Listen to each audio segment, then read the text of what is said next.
இன்றைக்கி ஒரு நாள் தான்.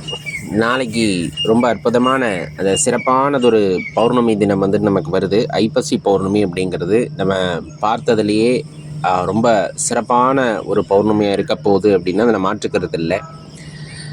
தேவியை வழிபடுவதற்கு பௌர்ணமி திதி வந்து ரொம்ப சிறப்பானது அப்படிங்கிறது உங்களுக்கு நல்லா தெரியும். அம்பிகை ஆலயங்களில் பௌர்ணமியில் வந்து சிறப்பு அபிஷேகங்கள் நடைபெறும், சிறப்பு வழிபாடுகள் நடைபெறும். அதே போல் சிவபெருமானுக்கும் ரொம்ப உகந்தது அப்படின்னா இந்த பௌர்ணமி திதியை எப்போதுமே குறிப்பிட்டு சொல்லுவோம்.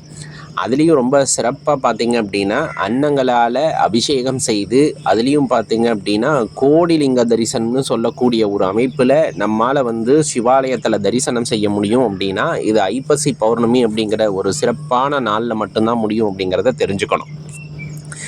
எல்லா உயிரிலும் இறைவன் நிறைந்திருப்பார் அப்படிங்கிற தாற்பயத்தை சைவ சித்தாந்தம் எப்போதுமே நமக்கு எடுத்து சொல்லிக்கிட்டு இருக்கோம். அதை மெய்ப்பிக்கும் வகையில், அதை உணர்த்தும் வகையில் தான் இந்த ஐப்பசி பௌர்ணமி தினத்தில் நடைபெறக்கூடிய அன்னாபிஷேகம் அப்படிங்கிறது உணர்த்தும்.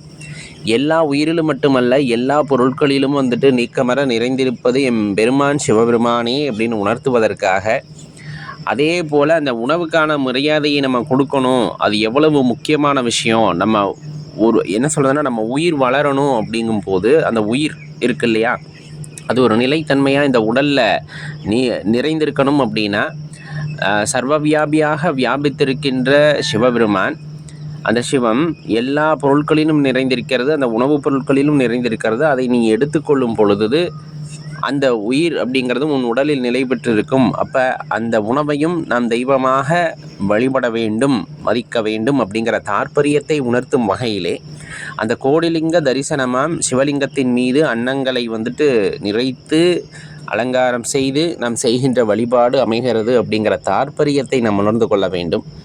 உணவை வந்துட்டு அதாவது வீண் பண்ணாமல், அதே சமயத்தில் அந்த ஆற்றலுடைய உணவை மற்றவர்களுக்கு அன்னதானமாக கொடுக்க வேண்டும் அப்படிங்கிறத எல்லாத்தையும் உணர்த்துவது தான் இந்த ஐப்பசி பௌர்ணமி அன்னதான அந்த அன்னாபிஷேகத்துடைய சிறப்பு. அது எல்லா ஆலயங்களையும் சிறப்பாக பார்க்க முடியும்.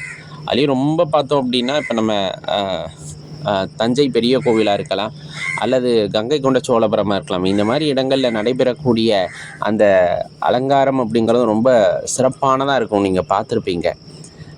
அருகாமையில் இருக்க சிவாலயங்களையும் நம்ம பார்த்துருப்போம். அதனால் நாளைய தினம் போய் அன்னாபிஷேகத்தில் கலந்து கொண்டு அந்த கோடிலிங்க தரிசனம்னு சொல்லக்கூடிய தரிசனத்தை கண்டு, அதே போல் அந்த உணவுக்கான முக்கியத்துவத்தையும் உணர்ந்து, நாளைய தினம் செய்யக்கூடிய அந்த அன்னதானம் அப்படிங்கிறது அவ்வளவு சிறப்பானது. நாளை மட்டுமல்ல, அதனை தொடர்ந்து நாம் செய்யக்கூடிய அன்னதானம் அப்படிங்கிறது சிவபெருமானுடைய அருளை நமக்கு பெற்றுத்தரும் அப்படிங்கிறத மறந்துடாதீங்க. அதுபோக அன்றைய தினத்தில் அம்பிகை வழிபாடு செய்வோம், சிவ வழிபாடு செய்வோம். சத்யநாராயணர் பூஜை செய்கிறதுக்கு ரொம்ப உகந்த நாள் அப்படின்னாலும் அந்த பௌர்ணமி திதியை சொல்லுவாங்க. சித்தர் வழிபாடு செய்வதற்கு ரொம்ப உகந்தது. இன்னும் குறிப்பாக சொல்லப்போனால் விளக்கு வழிபாடு அப்படின்னு நம்ம சொல்லுவோம் இல்லையா, குத்து விளக்கு வழிபாடு அப்படின்னு ஆலயங்களில் சிறப்பாக நடைபெறும்.